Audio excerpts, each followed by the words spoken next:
자, 오늘 말씀은 시편 122편과 123편입니다. 그래서 딱 보면 이제 1절에 뭐라고 했죠? 사람들이 내게 말하기를 여호와의 집에 올라가자 할 때 내가 기뻐하였도다. 시편의 저자는 기뻐합니다.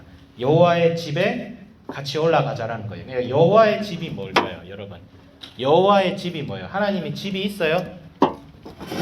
하나님 집이 뭔데? 하나님 집이 뭔데? 하나님 집이 있어? 강남에 저기 아파트 한 채 있어? 우리 하나님 돈 많이 버셨네? 집이 뭐예요? 하나님의 집은 보통 성전을 얘기합니다. 하나님께서 이스라엘 백성들 가운데 거하시겠다고 한 장소가 성전이에요. 근데 하나님께서 그 성전을 지으실 때 뭐라고 하셨죠? 솔로몬이 고백했듯이 하나님을 이 성전에 담을 수가 없다라고 했어요. 그러니까 하나님의 집이라는 것은 하나님이 거기에만 계신다는 의미에서 집이 아니라 온 세상 만물 가운데 충만하신 하나님께서 특별한 장소를 통해서 자기 백성들과 동행하시겠다고 지정한 장소가 성전이에요. 그래서 하나님의 집이라는 거지. 우리 인간이 나는 집에서 살아야 비도 안 맞고요. 그 다음에 이 더운 날씨에 땡볕에서 막 아사 걸리지 않고 저는 살 수 있어요. 우리를 보호하기 위해서 필요한 집이에요. 하나님의 집은 우리와 대화를 하기 위한 소통입니다. 우리와 교제하기 위한 소통이기 때문에 여호와의 집이에요. 그러니까 여호와의 집에 들어간다는 말은 뭐냐면 하나님과의 소통이에요. 하나님과 동행한다는 걸 의미합니다. 그렇게 해석하시면 돼요. 그래서 이제 2절에 보면 예루살렘아 우리 발이 내 성문 안에 섰도다. 그러니까 성전은 예루살렘 안에 있죠. 실제로 예루살렘 안에 있죠. 그러니까 예루살렘 안으로 들어갑니다. 그럼 이제 성전이 있어요.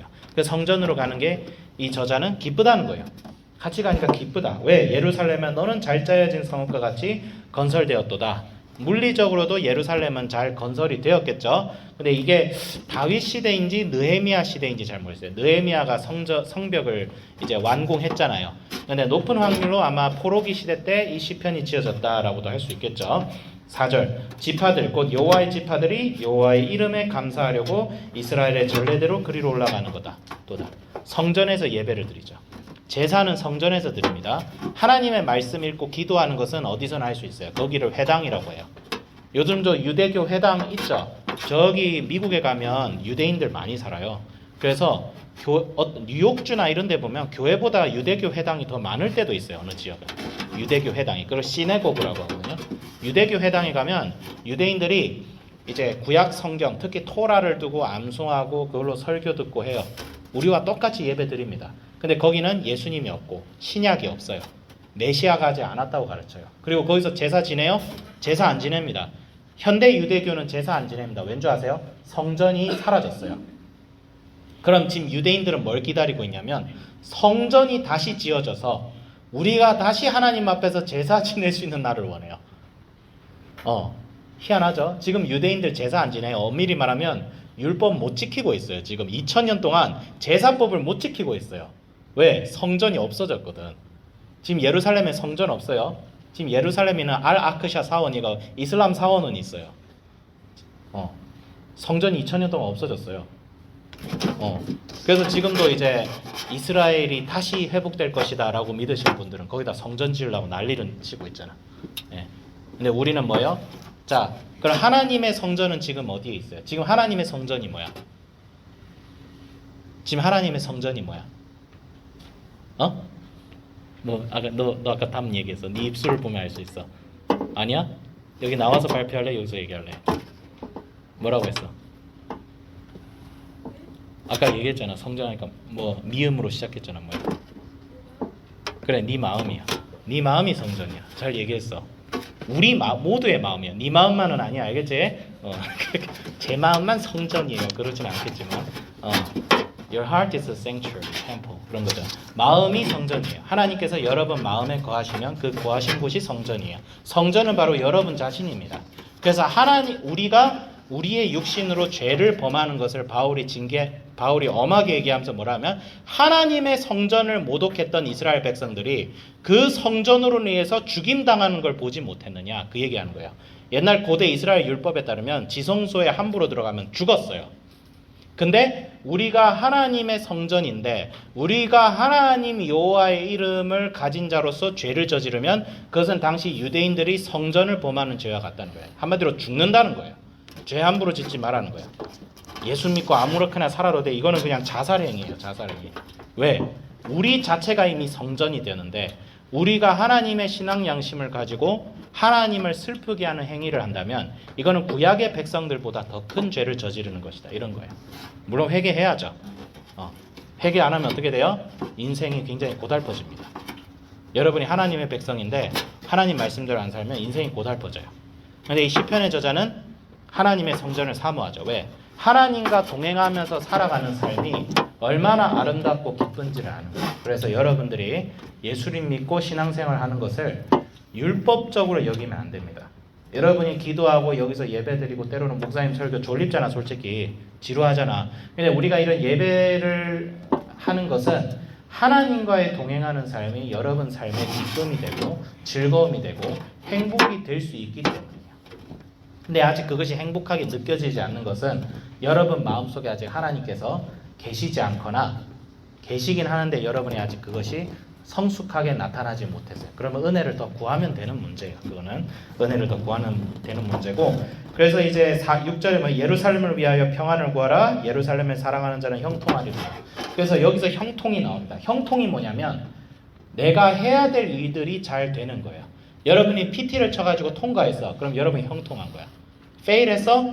그러면 아직 형통하지 못한 거야. 그럼 형통할 때까지 또 기다려야 돼. 다음 PT를 통과할 때까지. 형통하다는 건 뭐냐면 내 앞에 어떤 문제가 말끔하게 해결되어져서 그 문제가 다시 발생하지 않는 거예요. 형통하다. 그럼 인생이 형통하다는 건 뭘까요? 인생이 형통하다는 건 여러분 인생이 복받는 인생이 되고 형통한 인생이 되고 평화로운 인생이 되어야 되는데, 선생님이 이걸 조금 딱딱하게 정의를 내려볼게요. 하나님의 뜻이 어떤 인생의 고난과 어려움과 장애물이 있어도 하나님의 선하시고 아름다우신 뜻이 나의 보잘것없는 나 자신을 통해서 성취가 되어지고 이루어지는 것이 형통한 거예요. 그럼 하나님의 뜻이 도대체 뭘까? 말씀에 나오잖아. 하나님의 뜻은 여러분이 은혜를 누리고 하나님과 더불어 사랑하는 관계 속에 있으면서 내가 어떤 어려움과 고난 속에 있어도 절망하지 않고 헤쳐나가는 거예요. 그 가운데 여러분의 심리적인 평안도 있고 가정 안에서의 평안도 있고 공동체 안에서의 평안도 있어요. 그래서 하나님이 내 인생의 주인과 왕이 되면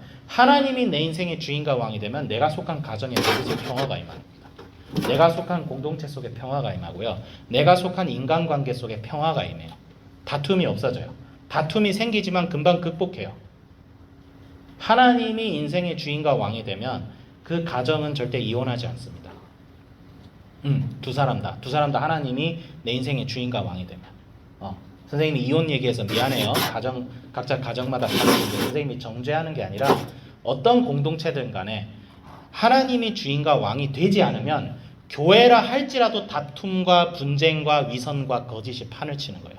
예수님이 없는 삶은, 예수님이 부재한 교회는, 예수님이 부재한 공동체는, 예수님이 부재한 나 자신은 뭐가 되는 거예요? 사탄의 놀이터가 되는 거예요.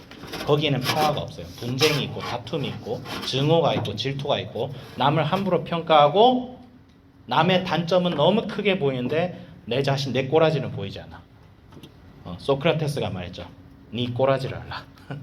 소크라테스는 예수님 안 믿는 사람인데도 인간에 대한 통찰력이 뛰어났는데 예수 믿는다는 우리가 그 통찰력이 소크라테스보다 못해서는 안 되겠죠. 그것은 성령 충만하지 않다는 거죠.